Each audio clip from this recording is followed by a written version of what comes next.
नमस्कार दोस्तों, the dream institute educational pillar of India में आपका स्वागत है। हम लोग राजनीतिक विचारक पर चर्चा कर रहे थे, जिसमें पहले विचारक जो थे वो प्लेटो हैं, जिस पे हम लोग चर्चा शुरू किए थे प्लेटो पे। इससे पहले भी प्लेटो पे कई सारी वीडियो बना के अपलोड कर चुका हूँ, जो क्रोनोलॉजी से है, पार्ट 1 पार्ट 2। आप उसे ज़रूर देखें ताकि जो आने वाली वीडियोज़ हैं उसको समझने में आपको आसानी हो। इस वीडियो में हम लोग प्लेटो की यात्राएं के बारे में पढ़ेंगे। प्लेटो ने कहाँ कहाँ की यात्रा की। प्लेटो ने जो यात्रा की 387 ईसा पूर्व में, वो इटली की। इटली वो पाइथागोरस के सिद्धांतों को समझने के लिए गए प्लेटो। दूसरी यात्रा सिसिली की। सिसिली का एक राज्य है सिराक्यूज राज्य, जिसकी 3 बार उन्होंने यात्रा की सिसिली की। इस राज्य में, सिराक्यूज राज्य में, प्रथम यात्रा में वे 2 लोग से मिले, एक दियोन जो कि एक दार्शनिक और एक ज्ञानी आदमी था, दूसरा राजा दियोनीसियस प्रथम।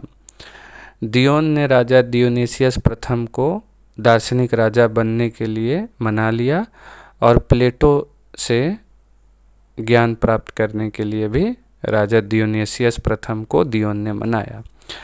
राजा दियोनीसियस प्रथम एक दार्शनिक राजा बनने के लिए तैयार था, परंतु जब प्लेटो ने रिपब्लिक के सिद्धांत के पाठ को पढ़ाया और प्लेटो ने दियोनीसियस प्रथम के अन्याय और निरंकुश शासन की आलोचना की, तो वह प्लेटो की शिक्षाओं से मुकरने लगा और इससे खफा होकर दियोनीसियस प्रथम ने दियोन को ही निर्वासित कर दिया। दियोन को वहाँ से भगा दिया अपने राज्य से। दियोनीसियस प्रथम ने प्लेटो को भी स्पार्टा के राजदूत को सौंप दिया, जिसने उसे एजाइना के टापू पे बेच दिया। वहाँ कुछ पैसों पे उसने बेच दिया, उसे गुलाम बना दिया गया एजाइना के टापू पे। प्लेटो के एक पुराने मित्र ने उसे खरीद कर मुक्त कर दिया और एथेंस भिजवा दिया। प्लेटो के इस मित्र का नाम था कैरिस। प्लेटो के ये पुराने मित्र थे जिन्होंने प्लेटो को खरीदा और वापस एथेंस भिजवा दिया। प्लेटो के शिष्यों ने कुछ पैसे इकट्ठे कर अनिकरेसी ने जो पैसे खर्च किए थे उसे खरीदने के लिए, वो पैसों को इकट्ठे कर अनिकरेसी को लौटाने की कोशिश की, परंतु प्लेटो के मित्र अनिकरेसी ने ये पैसे लेने से इनकार कर दिए। तब इन धनराशियों से एथेंस के बाहर अकादिमस की वाटिका खरीद ली गई, मोल ली गई, जहाँ प्लेटो ने अपना एक शिक्षणालय बनाया 386 ईसा पूर्व में और 40 वर्षों तक वहाँ का वो अध्यक्ष बना रहा। ये सिसिली की प्रथम यात्रा थी, जहाँ प्लेटो पहले सिसिली का राज्य सिराक्यूज राज्य जाता है और वहाँ उसे दियोन मिलता है। दियोन उसे राजा दियोनीसियस प्रथम के पास ले जाता है। राजा दियोनीसियस प्रथम दार्शनिक राजा बनने के लिए तैयार हो जाता है, परंतु जब प्लेटो रिपब्लिक का सिद्धांत पढ़ाता है राजा दियोनीसियस प्रथम को और राजा दियोनीसियस प्रथम के अन्याय और निरंकुश शासन की आलोचना करने लगता है, तो राजा दियोनीसियस प्रथम प्लेटो की शिक्षाओं से मुकर जाते हैं और दियोन को सजा के रूप में सिसिली से बाहर निकाल देते हैं और प्लेटो को भी स्पार्टा के राजदूत को सौंप देते हैं, जिसने उसे एजाइना के टापू पे बेच दिया और प्लेटो के एक पुराने मित्र ने उसे खरीदा और उसे मुक्त कर एथेंस भिजवा दिया। प्लेटो के इस मित्र का नाम था अनिकैरिस और प्लेटो के शिष्य ने बाद में पैसे जमा कर प्लेटो के मित्र को लौटाने की कोशिश की, अनिकैरिस को, परंतु अनिकैरिस ने ये पैसे लेने से इनकार कर दिए। तब जाके इन पैसों से एथेंस के बाहर एक अकादिमस की वाटिका खरीदी गई, जिसमें 386 ईसा पूर्व में प्लेटो ने अपना शिक्षणालय खोला, जहाँ के वे 40 वर्षों तक अध्यक्ष रहे। तो ये प्रथम यात्रा है सिसिली की, जिसके बाद प्लेटो अकादमी एक खोलते हैं एथेंस के बाहर। तो थोड़ी चर्चा प्लेटो की अकादमी पे भी कर लेते हैं। ये एक वैज्ञानिक अनुसंधान केंद्र था, संस्थान थी प्लेटो की ये अकादमी।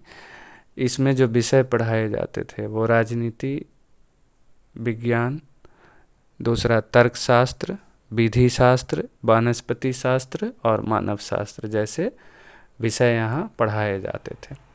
फोस्टर ने कहा है प्लेटो के बारे में, प्लेटो की अकादमी के बारे में, कि प्लेटो की अकादमी केवल बौद्धिक प्रशिक्षण का केंद्र मात्र नहीं थी, यह यूनानी जीवन को सुधारने के लिए आवश्यक राज वैज्ञानिकों तथा शासकों के निर्माण का कार्यशाला थी। ये बहुत बेहतरीन बात फोस्टर ने कही है कि ये यूनान के जीवन को सुधारने के लिए आवश्यक राज्य वैज्ञानिकों तथा शासकों के निर्माण का कार्यशाला थी।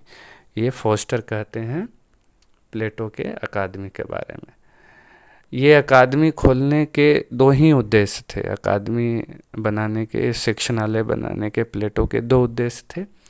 एक उद्देश्य विशुद्ध शोध केंद्र, समाज के प्रति, दर्शन के प्रति, राजनीति के प्रति शोध केंद्र हो कि समाज को कैसे और इसमें क्या बेहतर किया जा सके। दूसरा, राजनेता तैयार करना। कैसा राजनेता? दार्शनिक। हम लोग पिछले वाले वीडियो में पढ़े थे प्लेटो एक राजा की कल्पना कैसे करता है। प्लेटो कहता है कि एक राजा को दार्शनिक होना चाहिए, विवेकपूर्ण होना चाहिए। ये प्लेटो की राजा की एक कल्पना है कि एक राज्य का राजा कैसा होना चाहिए। तो इसलिए इसमें वो एक दार्शनिक राजा, राजनेता बनाने की कोशिश करता है अपने इस शिक्षणालय में।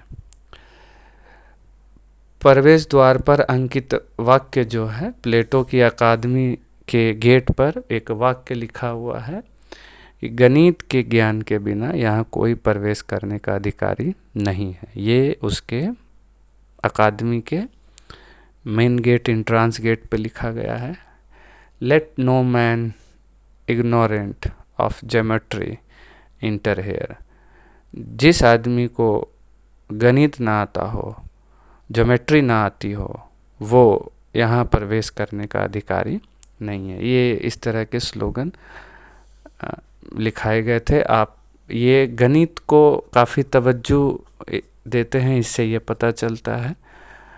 इस बात को समझना होगा कि मैथ, गणित जो है वो कोई साधारण नहीं। ऐसे गणित को लैंग्वेज ऑफ गॉड कहा जाता है।